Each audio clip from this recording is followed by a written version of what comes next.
Welcome back. Thank you guys for coming. Once again, this is part 13 of Extremist Literature. And again, I'm still sick. I'm hoping I'll be over this soon. But either way, I'm sure you guys will be okay with hearing my voice sound strange. I think my voice is getting stranger as time goes on, but I'm starting to feel better. Starting to get better. My voice just is weird. I don't know. So on the last one, we left off on subheading titled Jehovah's Enemies Received Furious Punishments. This is chapter 7 of the Pure Worship of Jehovah book, and this is paragraph 14. So let's give 14 a read. It says, the Philistines, in italics and bolded, had migrated from the island of Crete to the land that Jehovah later promised to Abraham and his descendants. Both Abraham and Isaac had dealings with these people. By the time the Israelites entered the promised land, the Philistines had grown into a powerful nation with a formidable military force. They worshipped false gods such as Beelzebub and Dagon. Beelzebub, so it's Baal dash Zebub. That's how they spelled it. Beelzebub. I'm wondering if they're... I'm wondering a lot about the root of that word and if Jehovah's Witnesses came up with it or if it's in the Bible or what, because that's kind of interesting. We may end up taking a look at that later. Anyways, it says they worshipped false gods such as Beelzebub and Dagon. 1 Samuel 5, 1 through 4, 2 Kings 1, 2, and 3. At times, Israel joined in worshiping those gods. That is really interesting. You know what? Let me just look that verse up that they cite there. It's 1 Samuel 5, 1 to 4. I was hoping I was going to be able to find where it says Beelzebub, because I've actually never heard that name before. So let me just check Kings, because it's not in the 1 Samuel verse. Okay, so they said 2 Kings. 2 Kings 1, 2, and 3. Yeah, sure enough, it's in the Bible. I had no idea. It says, go and consult Beelzebub, the god of Ekron, to see if I will recover from this injury. And this is from the NIV Bible. This isn't from Jehovah's Witnesses Bible. Fascinating. How about that? I did not know that name was spelled that way in the Bible. I thought it was Beelzebub. Okay. All right, well, let's move on. So that was paragraph 14. Just a quick side note, Beelzebub and Beelzebub, they may be two different beings. I don't know. We're going to have to research that later. Okay, so this is 15. Because of Israel's unfaithfulness, Jehovah allowed the Philistines to dominate his people for many years. They imposed oppressive restrictions on the Israelites and slaughtered many of them. When Israel repented and returned to Jehovah, however, he rescued them. He raised up such men as Samson, Saul, and David to deliver his people. And as foretold by Ezekiel, the Philistines experienced furious punishments, quote unquote, when the Babylonians and later the Greeks invaded their land. So let me just read that first sentence again. It says, because of Israel's unfaithfulness, because of this country's unfaithfulness, Jehovah allowed the Philistines to dominate his people for many years. So Jehovah allowed this warring country to take over and enslave his people because he was upset with them. That is really messed up. Holy shit. Okay, so this next part, there's a little section here. It's on page 76 at the top. It says, Son of Man, key statements in the book of Ezekiel. More than 90 occurrences, it says Son of Man, apparently. And then it says, more than 90 times Ezekiel is referred to as Son of Man. Jehovah thus reminds him that even though he has received great privileges, he's only an earthling man. Significantly, in the gospel accounts, Jesus is referred to as Son of Man some 80 times, showing that he became completely human and was not an angel, merely materializing in human form. I think that's super interesting. I don't really trust their assessment of what the Bible has to say, but it's interesting that they point that out. Okay, So that was 15. Next is 16. It says, what lessons, and this is in italics and bolded, same as Philistines a minute ago. What lessons can we learn from Israel's dealings with the Philistines? Jehovah's modern-day people have faced opposition from some of the most powerful nations ever to dominate mankind. Unlike Israel, we've maintained a record of steadfast loyalty to Jehovah. Oh my God, have you? Even so, the enemies of pure worship may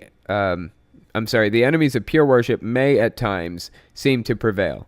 For instance, at the beginning of the 20th century, the government of the United States attempted to stop the work of Jehovah's people by sentencing those who took the lead in the organization to decades in prison.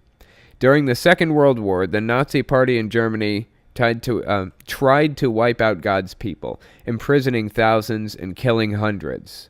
After that war, the Soviet Union waged a sustained campaign against Jehovah's Witnesses, sending our brothers to labor camps or exiling them to remote regions of the land. That was a really long paragraph. Something I want to make note of here, they say... So in the last paragraph, they're talking about how Israel was disloyal, or whatever. And for that reason, God let the opposing nation take them over and dominate them and, I don't know, whatever, enslave them, whatever happened to them. And in this paragraph here, they say, unlike Israel, we have maintained a record of steadfast loyalty to Jehovah. I find that interesting. Why are they so convinced that what's happening to them right now, in Russia, being banned in Russia and all that stuff, why are they so convinced that they're being loyal and suffering this anyways when they are linking the harmful events that happened to Israel in the past to their disloyalty? What about the United Nations scandal of Jehovah's Witnesses, where they've been talking about how the United Nations is evil, it's the great beast in the book of Revelation, it's going to be the downfall of everybody and everything, and we should get as far away from it as we possibly can. And they were a member of the United Nations for like 10 years. 10 years. From 1992 to 2001, I think.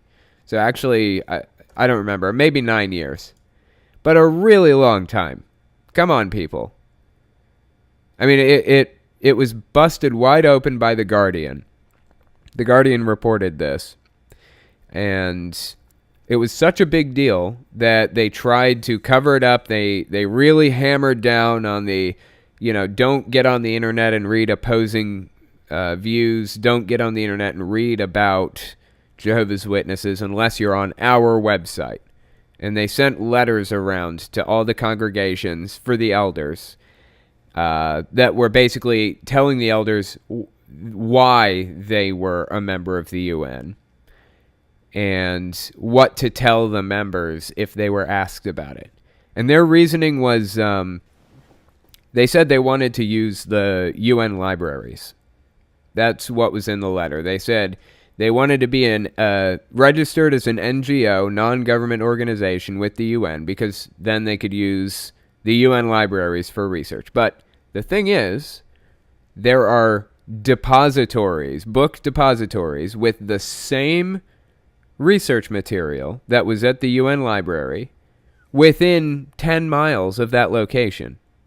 So it wasn't like it wasn't even a convenience thing. And even if it was a convenience thing, even if it was more convenient for them to be a member of the UN for research purposes, they are literally killing people by telling them not to take blood transfusions. They literally put people to death by doing things like that. By telling people not to say the Pledge of Allegiance in school in the 1930s, when they knew very well people were going to be beaten to death over it. And they were. And here we are. They're somehow justifying this away. We can be a member of the UN. No big deal. I mean, sure. The UN's evil, and it's going to be the downfall of society. And it's blasphemous by its very nature because it's taking the place that's rightfully Jehovah's. But it's no big deal. We can be a member of it just to use their books, even though their books are literally like 10 blocks away anyways, and we don't have to be a member. It's just disgusting. So it's a sick humor for me to read this sentence here. Unlike Israel, we have maintained a record of steadfast loyalty to Jehovah. No. You cannot say that. It's just ridiculous. Okay. So that was paragraph 16. Got off on a little tangent there. Sorry about that. Here's paragraph 17. Governments may continue to ban the preaching work, imprison God's people, and even execute some of us. Should these events cause us to give in to fear or to lose faith? No, Jehovah will preserve his loyal people. Read Matthew 10:28-31. Let me just read that real quick. Matthew 10:28-31. It says, "Do not be afraid of those who kill the body but cannot kill the soul. Rather be afraid of the one who can destroy both soul and body in hell." Of course, this is the NIV. The Jehovah's Witnesses Bible wouldn't say hell. "Are not 2 sparrows sold for a penny? Yet not one of them will fall to the ground outside your Father's care, and even the very hairs of your head are all numbered. So don't be afraid. You are worth more than many sparrows." Interesting. You know, out of curiosity, I'm kind of wondering what the Jehovah's Witness Bible says there instead of hell. Let me just pull up the Jehovah's Witnesses Bible and see if I can look that verse up. Okay, so that was Matthew 10:28-31. It says, "And do not become fearful of those who kill the body but cannot kill the soul. Rather fear them who can destroy both soul and body in Gehenna." Interesting. They say in Gehenna, not in hell. Huh. I wonder why they picked the word Gehenna there instead of hell. Well, anyways, there you go. It's different. I knew they wouldn't put hell in there because Jehovah's Witnesses don't believe in hell. I'm sure most of you guys know that by now who are here. Okay, so that was halfway through 17. It said read Matthew 10:28-31. Now it says, "We have already seen powerful, repressive governments disappear, while Jehovah's people have continued to flourish. Soon, all human governments will share an outcome similar to that of the Philistines. They will be forced to know Jehovah, and like the Philistines, they will cease to exist." Whew, that is super interesting. I'm sure a lot of you guys know this too, but Jehovah's Witnesses, in the ideal scenario for them, is they would like to see all governments destroyed completely, and they'd like to see everybody ruled under them, basically. They'd like to see everybody on a local level going to a congregation, getting heavily integrated into the congregation, and the elders acting as investigators/police. That's how they view them now. And they want to involve the police and secular authorities in their business as little as humanly possible right now. That's why you hear a lot of these things about child abuse cases not being reported. Because, well, they are reporting them. They're reporting them to the elders. Those are the police, for all intents and purposes, to Jehovah's Witnesses. It's just the police, the real police, could investigate and get search warrants and DNA evidence and run it through labs and talk to witnesses and all of this stuff and get to the truth of the matter. We have Jehovah's Witnesses trying to get to the truth of the sin, not the crime. They aren't interested in jailing anybody. They're interested in kicking them out of their community. And that's wrong. That's just wrong. That does not work. That's not how society works. They're trying to have it both ways. They both want to live in society, but not be a part of society. They say that openly. And it just doesn't work that way. So we're going to hammer away at them with this until they either straighten up or until they hemorrhage money and members. That's just how it's going to work. So anyway, okay. All right, so that was the end of 17. This is the next subheading. It's entitled Abundant Wealth Gave No Lasting Protection. And right just before we start paragraph 18, on the next page, there's actually a little section here. It says, there are more than 50 occurrences of "will have to know that I am Jehovah," of that phrase, "will have to know that I'm Jehovah." So under that it says, more than 50 times Ezekiel records God's statement that people will have to know that I am Jehovah, emphasizing that Jehovah is the only one worthy of receiving pure worship. Interesting. And then there's another one next to it, says 217 occurrences of Sovereign Lord Jehovah. The expression Sovereign Lord Jehovah appears 217 times, giving the divine name the prominence it deserves, and stressing that all creation is subordinate to Jehovah. This is a very strange book. Okay, so that was the last paragraph we read was 17. So here's 18. Under the subheading, Abundant Wealth Gave No Lasting Protection.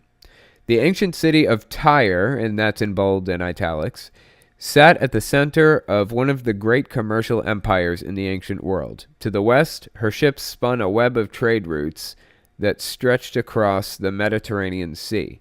To the east, Tyre's web extended along the overland routes that linked her to distant empires. For centuries, she added to her vast stockpile of wealth from these far-flung locations. Her merchants and tradesmen became so rich that they viewed themselves as princes. Okay, so they're just kind of talking about the city of Tyre. I bet they're going to address the Bible prophecy about it falling and never being rebuilt. All right, here's 19.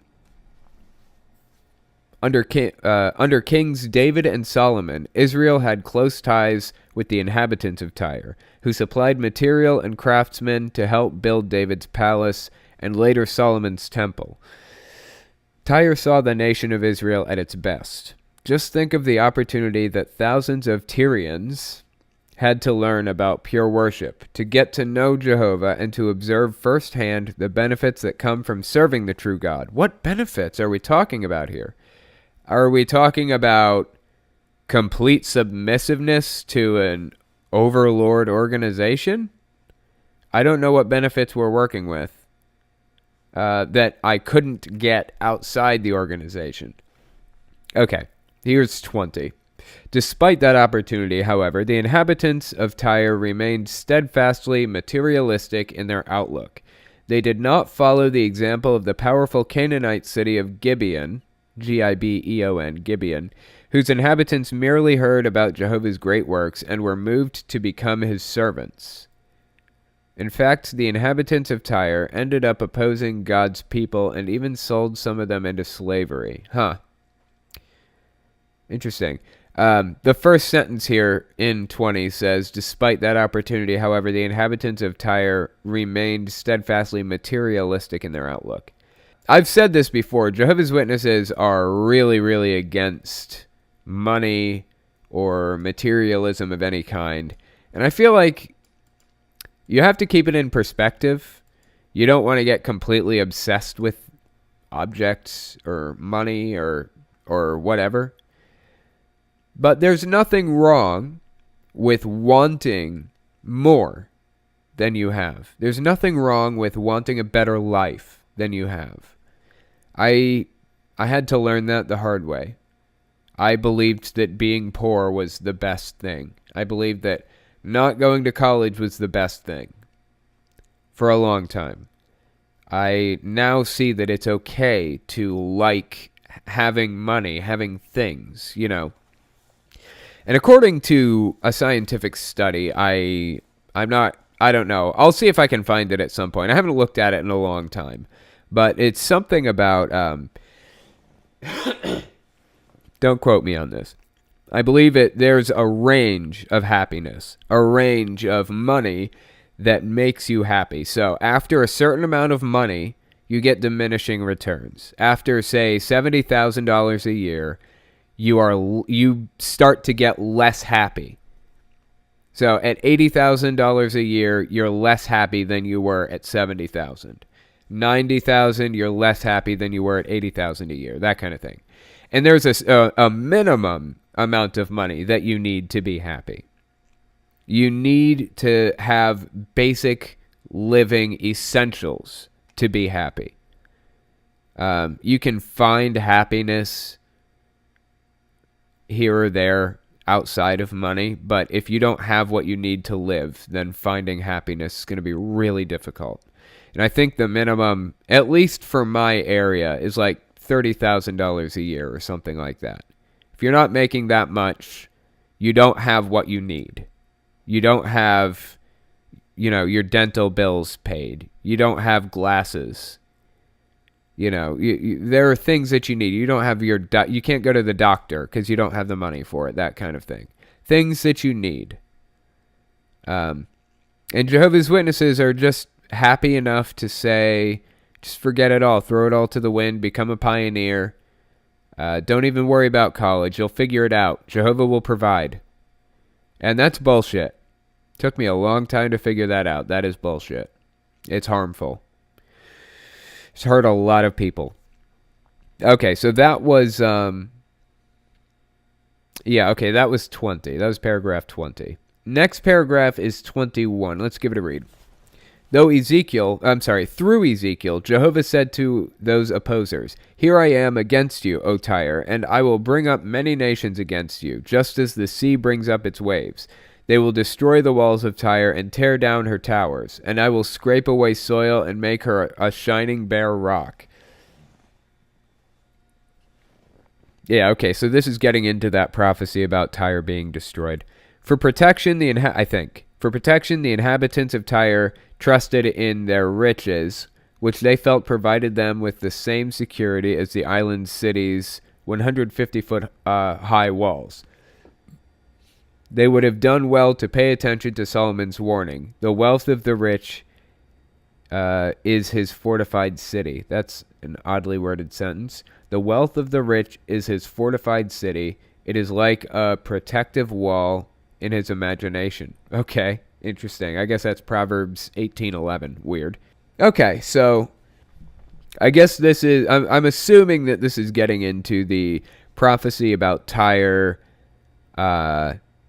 being destroyed and never being rebuilt, so on and so forth. Okay, so this is paragraph 22. When the Babylonians and then the Greeks fulfilled Ezekiel's prophecy, the inhabitants of Tyre discovered that the security offered both by the city's wealth and by her literal walls was imaginary. After destroying Jerusalem, the Babylonians waged a campaign against Tyre for 13 years. Then in 332 BCE, now bear in mind, like I said, I don't trust any timelines Jehovah's Witnesses offer up, so take this with a grain of salt.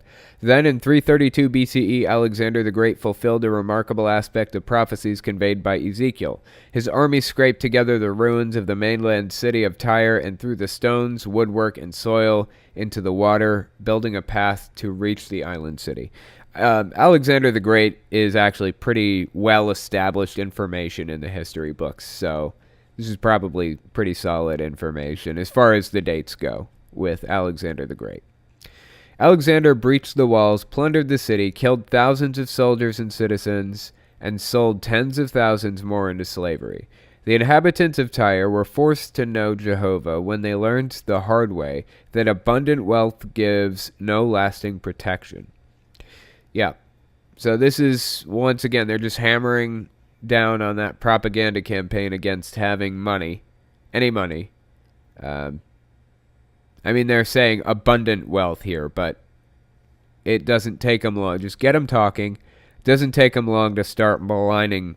Oh, God, I'm sick and my nose is stuffed up. Maligning. Doesn't take them long to start maligning any money. So, okay, here's 23. What lesson, bold in italics again, can we learn from the inhabitants of Tyre? Never would we want to allow the deceptive power of riches to cause us to trust in material things, viewing them as a protective wall. We cannot slave for God and for riches. Read Matthew 6:24. Let me read it. Matthew 6:24 says, "No one can serve two masters. Either you will hate the one and love the other, or you will be devoted to the one and despise the other. You cannot serve both God and money." That's a pretty popular verse that Jehovah's Witnesses offer up. I remember hearing that a lot in their propaganda campaign against money. And I'm sorry, like I said, you just need money. That's how it is. You need money to survive in this world. And you need to go to college to have a good chance of being solidly within that range of $30,000 to $70,000 a year. Your chances of hitting that mark is way better if you go to college. Ugh, don't even get me started on that. Jehovah's Witnesses talking bad about college constantly. And a lot of Jehovah's Witnesses find themselves as window cleaners, which is a fine occupation. But you have a higher chance of hitting that range of money, $30,000 to $70,000 a year, if you're not a window cleaner. If you go to college to get a degree in something and get a good job using that degree. Okay, so let's continue. It says, "We cannot slave for God and for riches." Read Matthew 6:24. "Only those who serve Jehovah whole-souled are truly secure. Prophecies about the end of this present system will be fulfilled in every detail, just as surely as the prophecies against Tyre came true. At that time, those who trust in wealth will be forced to know Jehovah when he destroys this world's greedy, self-centered commercial system." More about, they're just maligning the secular system. No matter what it was, they would hate it. No matter what system was in place, they would hate it because it's not Jehovah's system. It's not the theocracy that they want set up. In their ideal world, they would live on an island with it would just be them as the government. That's it. And everything would be run through the congregations. So, the original purpose of excommunication was everybody in the towns were religious. Everybody in the towns were Catholic, say. The grocery bagger and the everything. So the hope is that if they excommunicate you, you won't be able to buy food, you won't be able to do anything. You'll just wander out into the woods and die. That was the hope. That's the purpose of excommunication. That's the origin of it. And in an ideal world for Jehovah's Witnesses, that's what it would be again. You wouldn't be able to buy food, you wouldn't be able to get gas, wouldn't be able to do anything. You would just wander off into the woods and die. Okay, so that was the end of 23. Next paragraph is, we're at the next subheading. It says, "Political power was a piece of straw." And this is paragraph 24. Before I get into it, though, I just wanted to glance down at the pictures below. On page 79, I think. Yeah, on page 79, there's a picture of what I assume is Tyre.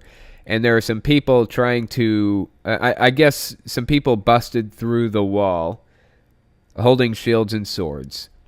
And there are some Tyrians, I suppose, with shields and swords of their own coming to meet the opposing army at the broken open wall. And there's a little thing in the corner. It says, despite seeming entirely secure, Tyre was destroyed, just as Ezekiel had foretold. See paragraph 22.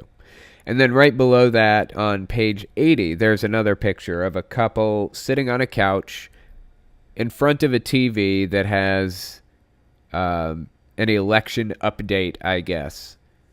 And it's got a picture of, 54, it's a pie graph, or a pie chart. 54% red, 40% blue. It's got political candidates' mug shots, I guess, just their faces there on each side. This is them basically saying we shouldn't be getting involved in secular politics, to say the least. And it's showing basically the two people watching the election update or whatever, it's implying that they're a married couple and that they're in disagreement. I mean, that's the impression I'm getting from the picture here. Okay, so let's give 24 a read. From before the days of Joseph to the time when the Babylonians marched on Jerusalem, Egypt, that's in italics and bold again, wielded considerable political influence in the region of the Promised Land. Her ancient roots may have made her appear to be stable, like an old growth tree. But when compared with Jehovah, she was feeble, no stronger than a piece of straw. Okay, interesting. Not sure I really get the implications of that God, I'm still mixing those damn things up. Not sure I get the implication of that paragraph yet. Let's just continue on and see if it gives us more information. This is 25. Apostate King Zedekiah did not recognize that about Egypt. Apostate King Zedekiah. Huh. Through the prophet Jeremiah, Jehovah had urged Zedekiah to submit to the king of Babylon. Zedekiah even took an oath in Jehovah's name not to rebel against Nebuchadnezzar. But then he ignored Jehovah's direction, broke his oath to Nebuchadnezzar, and appealed to Egypt for help in his fight against the Babylonians. However, the Israelites who relied on the political might of Egypt brought great harm to themselves. As for Egypt, she may have appeared to be as formidable as a great sea monster. But Jehovah said he would deal with her in the same way that hunters capture Nile crocodiles. He would put hooks in her jaws and draw her toward destruction. He did so when he sent the Babylonians to conquer that ancient land. Interesting. And FYI, this is the page. Now we're on the page that has the fighting couple over election update or whatever. So anyway, okay. So that was 25. I think there are 30 paragraphs in here. Yeah. Okay, let's give 26 a read. What became of unfaithful Zedekiah? Because he rebelled against Jehovah, Ezekiel foretold that this wicked chieftain would lose his crown and that his rulership would end in ruin. But Ezekiel also gave hope. Jehovah had him foretell that a king in the royal line, one who had the legal right, would claim the throne. In the next chapter of this publication, we will see who this proved to be. Okay. All right, so that was 26. Let's give 27 a read. What lesson, that's in bold and italics again, can we learn from Israel's interaction with Egypt? Jehovah's people today need to avoid putting their trust in political powers, thinking that such powers will provide lasting security. Even in our thoughts, we need to remain no part of the world. The political system may seem strong, but like ancient Egypt, it is as fragile as a piece of straw. How short-sighted it would be to invest our hope in mortal humans rather than in the almighty sovereign of the universe. Read Psalm 146, 3 through 6. That is interesting. Now we're getting into the meaning, that underlying meaning of that picture at the top of the page, of the election update picture. Damn this being sick thing. I hate this. So now we're getting into the meaning of it. They said, Jehovah's people today need to avoid putting their trust in political powers, thinking that such powers will provide lasting security. Even in our thoughts, we need to remain no part of the world. They are pretty big on thought crimes in this religion. You have to keep your thoughts in line, and that will be reflected in your actions, basically, is how they feel about it. It gets really, really crazy. But yeah, they're saying, sure, you're not going to involve yourself in politics, obviously. I mean, that would be just awful. You'd get disfellowshipped for that. But a step past that, we don't just want you to get involved in politics. We don't just want you to not watch political debates or, political updates or any of that stuff. We don't want you to think about this stuff. We don't want you to take a side. We don't want you to think about who's better, Trump or Hillary.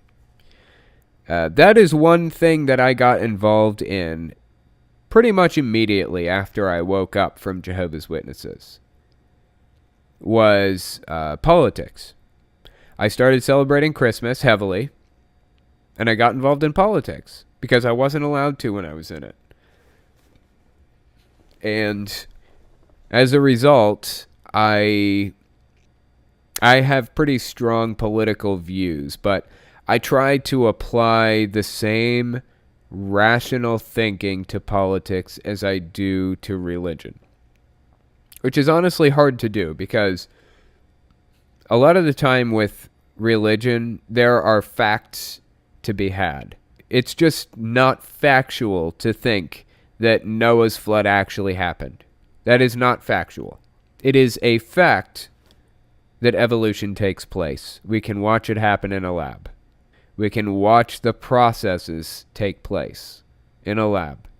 There are facts to be had here. But in politics, it's a lot more opinion-based. Now, there are facts involved with politics, too. For example, we can look at a country that has employed full communism and see how it went for them. We can look at a country who employs full socialism and see how it goes for them. And we can decide if we want that or not. The problem is that a lot of these terms, communism and socialism and capitalism and all that stuff, those terms are maligned by each side. So there's a propaganda campaign against communism in the U.S., or there was back in the 80s and the 90s, and it's still kind of there now, not as much. And that means absolutely anything associated with communism is now evil. Anything. If you say that's a communist ideal, suddenly everybody just clams up and they're like, oh, it's not going to work then, I guess. And it's the same with socialism. You know, that stigma is kind of breaking now. But there are parts of everything that I feel that we can take and figure out. We need to figure out what works and what doesn't work scientifically, not opinion-based. We need to know. You know, we need to look at statistics and figure out what's best statistically and employ those things. I mean, we can look at other countries around the world and look at what they're doing and try some of it out. I mean, the countries that are doing the best, the countries with the highest happiness rating, the countries with the highest IQs and all of that stuff, with the happiest people, the most educated people in the world. Find those countries, figure out what they're doing, figure out what's causing those results, and see if we can employ it too. And look at all the, this racial divide. Let's look at other countries who have overcome their racial division, figure out how they did it. Drop the socialism name. Drop the communism name. Drop the capitalism name. Forget it. Forget the words. Don't get hung up on words. Let's just figure out what they're doing right and put it into practice here. That's what I say. Oh my God, I'm sure you guys can hear me sniffing over here. It's awful. Okay, let's see. Where was I? I think I was on... Yeah, okay. So that was paragraph 27. Next subheading is paragraph 28. Subheading is titled, The Nations Will Have to Know. Okay, so here's 28. Several times in the book of Ezekiel, Jehovah states that the nations, quote, will have to know that I am Jehovah, unquote. And I think if you remember up a little bit, they cited that. Yeah, they cited that on page 77 as one of the phrases that's mentioned like over 50 times or something in the book of Ezekiel. So it says, Jehovah states the nations will have to know that I am Jehovah. Those words certainly came true in ancient times when Jehovah executed judgment on the enemies of his people. But they will have a greater fulfillment in our day. In what way? Okay, so that was 28. Here's 29. Like God's people in ancient times, we're surrounded by nations that consider us to be as defenseless as a lone sheep. As will be discussed in chapters 17 and 18 of this publication, the nations will soon launch a vicious, all-out attack on God's people. But when they do, they will be taught the meaning of real power. Oh my God, this is crazy. They will be forced to know Jehovah, to recognize his sovereignty. Sexually? When he destroys them at the Battle of Armageddon. This is getting weird. Yeah, it's really interesting to see what they think about the end times and what's going to happen, how it's going to play out. Okay, so that was 29. Here's 30. By contrast, Jehovah will keep us safe, and he will bless us. Why? Because we've taken the opportunity now to prove that we know Jehovah by trusting in him, by obeying him, and by giving him the pure worship he deserves. Read Ezekiel 28:26. Okay, let's read it. All right, that was Ezekiel 28:26. It says, "They will live there in safety and will build houses and plant vineyards. They will live in safety, and I will inflict punishment on all their neighbors who maligned them. They will know that I am the Lord their God." I'm sure it says they will know that I am the Lord Jehovah or something like that in their translation. Oh, okay, that was pretty interesting. That's actually the end of the chapter. Then we have some questions here at the end. It says, your place in pure worship. So I guess these questions are kind of intended to, review the chapter, give you an idea of what was said, what was talked about. So this is question number 1. Why should it not surprise us if family members oppose our worship of Jehovah? And of course, they've got this persecution complex about how if they weren't opposed, then they wouldn't have the truth. So here's the second question. About what should we remain confident even if powerful governments persecute us? And I assume that the answer they're looking for there is they should remain confident that Jehovah will kill everybody except for them. I don't know. Then number 3, what lesson did you learn from the inhabitants of Tyre? Of course, Tyre was destroyed because they loved money, so they're saying, according to Jehovah's Witnesses. So they're saying that, the lesson that you can learn is don't be materialistic. Don't want money, I guess. And then number 4, how can you show that you know Jehovah? I don't even know the answer to that. It's kind of strange. What if I could show that I know Jehovah to them? What if I could prove to them that I know Jehovah and then reveal that I'm an atheist? Oh, that would send them into a tailspin. So yeah, that's the end of the chapter. And then on the next page, actually technically the last page of the chapter, it's a picture of a mountain over a lake. It's really nice. It's a really nice picture, actually. This is the end of the section. So this is the end of section 2. The next section is section 3, chapter 8. Yeah, that was a pretty interesting read. Had a lot of interesting stuff in it. I was really hoping they were going to call some countries out by name, like Russia, because I heard that they did that in this book, but we haven't gotten there yet. We'll get there. Just give it some time. But yeah, I appreciate you guys coming and giving this a listen and ignoring my stuffy nose. Thanks for coming, guys.